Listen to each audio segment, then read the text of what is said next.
আচ্ছা, সংস্কৃত শব্দ বা তৎসম উপসর্গ, সংস্কৃত উপসর্গ বা তৎসম উপসর্গ কাকে বলে?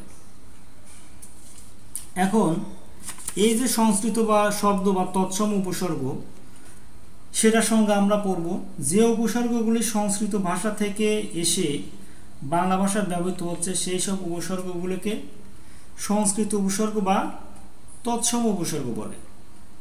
তাহলে কি, যেসব উপসর্গগুলি সংস্কৃত ভাষা থেকে এসে বাংলা ভাষায় ব্যবহৃত হচ্ছে সেই সকল উপসর্গকে তৎসম উপসর্গ বা সংস্কৃত উপসর্গ বলে। এখন এই সংস্কৃত বা তৎসম উপসর্গের সংখ্যা কয়টা? 20টা। তো 20টা উপসর্গ কি কি আছে আমাদের সংস্কৃত উপসর্গ?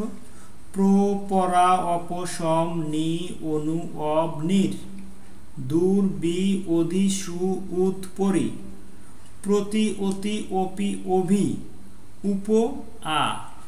এগুলো কি আমাদের?